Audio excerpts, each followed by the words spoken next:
ومن تبعهم بإحسان إلى يوم الدين. فأعوذ بالله السميع العليم من الشيطان الرجيم من همزه ونفخه ونفسه. لقد كان لكم في رسول الله أسوة حسنة لمن كان يرجو الله واليوم الآخر وذكر الله كثيرا. سورة الأحزاب.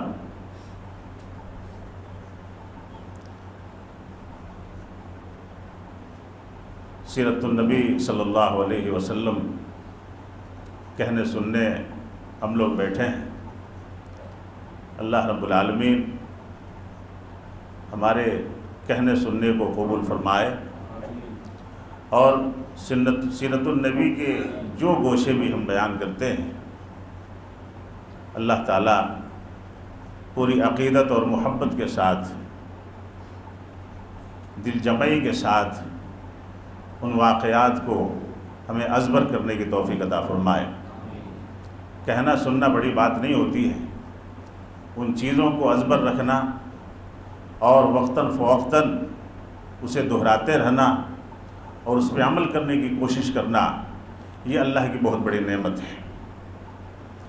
سورۃ الاحزاب سے جو آیت کریمہ میں نے تلاوت کی ہے اس میں اللہ رب العالمین نے ارشاد فرمایا کہ لقد کان لکم فی رسول اللہ اسوۃ حسنہ. رسول اللہ کی زندگی میں اللہ نے تمہارے لیے بہت ہی بڑا نمونہ رکھا ہے، اور نمونے کے طور پہ اگر دیکھا جائے تو محمد الرسول اللہ صلی اللہ علیہ وسلم سے پہلے کوئی نظر نہیں آتا، بعد میں بھی نظر نہیں آتا. پہلی کڑی شروع کرتے ہیں. سیرت نبوی ایسا پہلو ہے کہ کتابیں کم ہیں اور کھنگالنا زیادہ پڑ رہا ہے، اور وقت کی تنگ دامانی کی وجہ سے بھی وقت اگر طویل ہو تو طوالت کے ساتھ مختلف روایات کو سامنے رکھ کر کے باتیں عرض کرنے میں کافی آسانی ہوتی ہے. لیکن کسی اہم موضوع پہ قلیل وقت میں ٹھوس روشنی ڈالنا یہ سننے والوں کو تو اچھا لگتا ہے لیکن بولنے والوں کے لیے بڑی پریشانی ہو جاتی ہے. تو آئیے دیکھتے ہیں کہ محمد الرسول اللہ صلی اللہ علیہ وسلم کی ولادت با سعادت کب اور کیسے ہوتی ہے. اس کے بارے میں علماء تاریخ اور سیرت کا اجماع ہے کہ محمد الرسول اللہ صلی اللہ علیہ وسلم کی ولادت با سعادت پیر کے دن صبح سویرے ہوتی ہے. اس میں کوئی اختلاف نہیں ہے، اور آپ کے والد کے نام میں بھی کوئی اختلاف نہیں ہے اور ماں کے نام میں بھی کوئی اختلاف نہیں ہے. والد عبداللہ ابن عبد المطلب اور والدہ آمنہ بنت وہب دونوں معزز گھرانے تھے، اور آپ کے والد کے تعلق سے تمام علماء سیرت کا اجماع ہے کہ آپ شادی سے پہلے بھی بہت ہی زیادہ شریف النفس تھے. کسی طرح کی کوئی اخلاقی بگاڑ، اور عبد المطلب کے چہیتے بالکل جگر گوشہ تھے آپ، اور بہت ہی زیادہ تمام بیٹوں میں سب سے زیادہ حسین و جمیل آپ کے والد محترم والد ماجد عبداللہ تھے. اور والدہ بھی جو ان کا بھی شجرہ قریش سے ہی ملتا ہے، آمنہ بنت وہب، یہ بھی بڑی نیک اور معزز خاتون تھی. دونوں کی شادی بڑے ارمانوں کے ساتھ ہوئی. مختصراً بتاتا جا رہا ہوں، اس میں قربانی وغیرہ کا اور قرا ڈالنے کا، اونٹوں کا واقعہ یہ بڑا لمبا ہو جائے گا. بہرکیف شادی ہو گئی، اور شادی ہونے کے 3 مہینے کے بعد 2 واقعات آتے ہیں. ایک واقعہ یہ ہے کہ عبداللہ کے والد نے، عبد المطلب نے، آپ صلی اللہ علیہ وسلم کے والد کو ملک شام تجارت پہ بھیجا، اور وہاں سے لوٹنے پہ آپ بیمار ہو گئے. اس وقت محمد الرسول اللہ صلی اللہ علیہ وسلم اپنی والدہ کے پیٹ میں 3 مہینے کے تھے، پرورش پا رہے تھے. وہاں سے آئے اور مدینہ چونکہ راستے میں تھا، طبیعت زیادہ بگڑ گئی اور وہیں پہ آپ کا انتقال ہو گیا۔ مختصر یہ دوسرا واقعہ یہ ہے کہ مکہ سے مدینہ عبد المطلب نے آپ کو بھیجا کھجور لانے کے لیے، اور وہاں گئے، وہیں بیمار پڑ گئے اور وہیں پہ آپ کا انتقال ہو گیا۔ یہ دو روایتیں ہیں اور دونوں قرین قیاس ہیں۔ جو ثانی الذکر میں نے بتایا، زیادہ سیرت نگاروں نے اسی واقعے کو لکھا ہے کہ مکے سے مدینہ گئے اور وہیں بیمار ہو گئے اور وہیں پہ انتقال ہو گیا، اور آپ اپنی ماں کے پیٹ میں 3 مہینے کے دور میں تھے۔ اب آئیے یہاں سے آگے چلتے ہیں کہ دن میں کوئی اختلاف نہیں ہے، تاریخ میں اختلاف آیا ہے، تاریخ میں، اور یہ اختلاف میرے خیال سے اللہ کی طرف سے ہی ہے۔ ایک واقعہ اس میں بیان کرنا ضروری سمجھتا ہوں کہ اگر صحابہ کرام رضوان اللہ علیہم اجمعین نے محمد الرسول اللہ صلی اللہ علیہ وسلم کی جشن ولادت منائی ہوتی، اس کو غور سے سن لیجئے گا، یہ کافی اہم ایک کڑی ہے اس سلسلے کی۔ جو عید میلاد النبی کا سلسلہ چلا ہوا ہے پاکستان، انڈیا اور بنگلہ دیش میں، یہ 3 ہی ممالک میں، اور کہیں نہیں ہوتا ہے، تو یہ جو تاریخ ولادت میں اختلاف ہے، بعض علماء 12 ربیع الاول کے قائل ہیں، اور یہ روایت صحیح بھی ہے جس کو میں نے نوٹ کیا ہے۔ عام الفیل کا واقعہ ہے، اور اس کو تقریباً مسند احمد نے اور ترمذی نے اس واقعے کو 12 ربیع الاول سے جوڑا ہے، اور یہ حدیث صحیح ہے۔ لیکن ایک تحقیق یہ آئی ہے محمود شاکر رحمہ اللہ کی، انہوں نے اپنی کتاب میں تاریخ ولادت 8 ربیع الاول لکھا ہے، 8۔ ایک اور تحقیق سامنے آئی، کوئی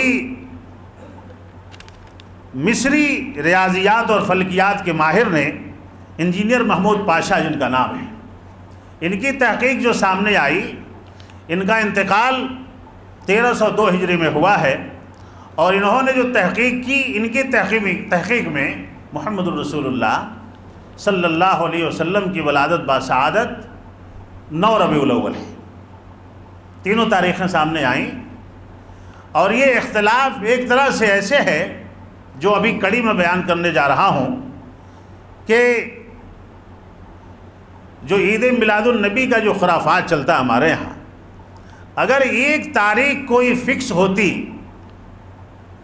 تو شاید صحابہ کرام سے عید میلاد النبی ثابت ہوتا کہ چلیے ایک تاریخ جو ثابت ہے، تو اس اختلاف میں ایک عافیت یہ ہے، زیادہ قرینے قیاس جو تاریخ ہے محمد الرسول اللہ صلی اللہ علیہ وسلم کی ولادت کے بارے میں، وہ 9 ربیع الاول ہی زیادہ صحیح ہے، 9 ربیع الاول، اور تمام علماء نے اسی پہ سکوت اختیار کیا ہے۔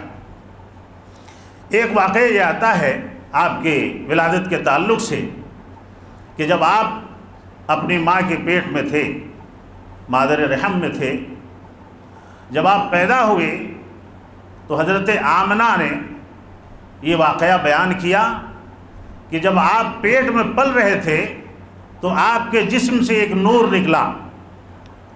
یہ حدیث بھی صحیح ہے، یہ واقعہ بھی صحیح ہے۔ ایک نور نکلا جو ملک شام کے تمام محلات کو روشن کر گیا، اور اس سے جو ہے کچھ لوگوں نے یہ گڑبڑی مچائی کہ محمد الرسول اللہ صلی اللہ علیہ وسلم بشر نہیں، نور تھے۔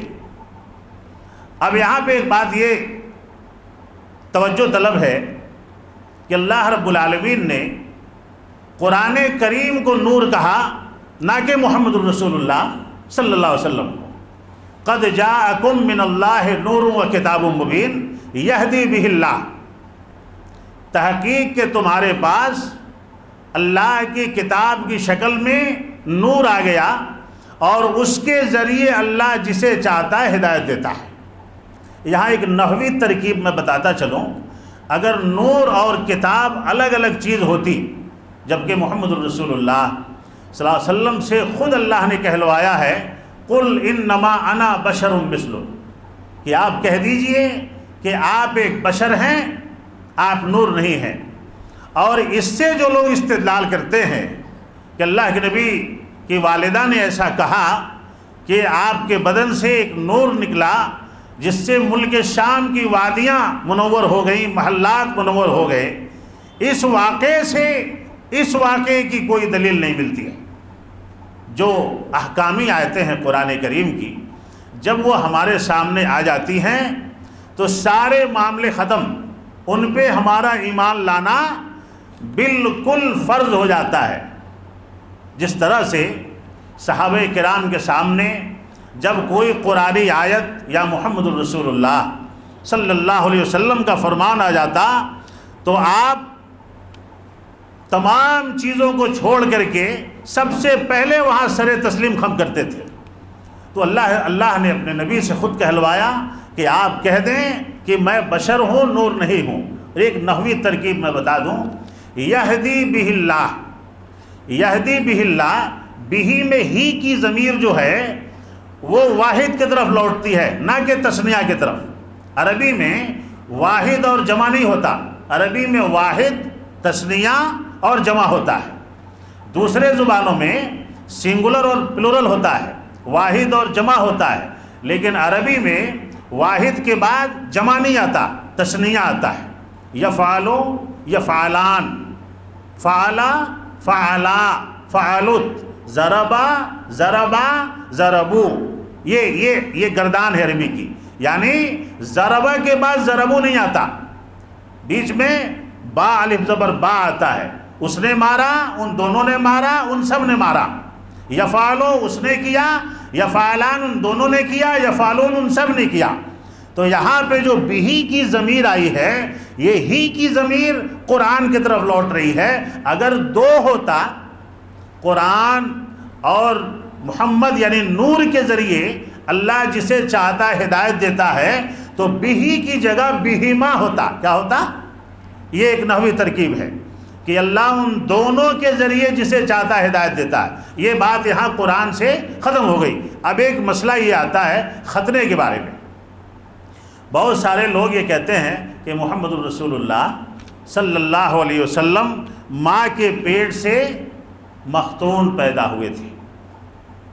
کافی روایات دیکھنے کے بعد علامہ ابن الجوزی کی جو مشہور کتاب ہے الموضوعات، اس کے اندر علامہ ابن الجوزی نے جو لکھا ہے کہ اللہ کے نبی صلی اللہ علیہ وسلم کے بارے میں جتنی روایتیں مختون والی آئی ہیں، مختون والی کہ آپ ختنے کے ساتھ پیدا ہوئے تھے، وہ صحیح نہیں ہے، ضعیف ہیں۔ ان کے اندر کوئی یعنی صداقت نہیں ہے۔ صحیح بات یہ ہے کہ محمد الرسول اللہ صلی اللہ علیہ وسلم، آج بھی نہیں کہہ رہے آپ صلی اللہ علیہ وسلم، کہیے ذکر کس کا چل رہا ہے؟ ذکر کس کا چل رہا ہے؟ اور صلی اللہ علیہ وسلم کی آواز نہیں آ رہی۔ صحیح بات یہ ہے کہ محمد الرسول اللہ صلی اللہ علیہ وسلم کی ولادت باسعادت کے بعد آپ کے دادا عبد المطلب 7ویں دن آپ کا عقیقہ کرتے ہیں اور آپ کا نام محمد رکھتے ہیں، اور اسی دن ختنہ بھی کرتے ہیں۔ اور احمد نام کس نے رکھا؟ اللہ کے نبی صلی اللہ علیہ وسلم کا احمد نام کس نے رکھا؟ کس نے رکھا؟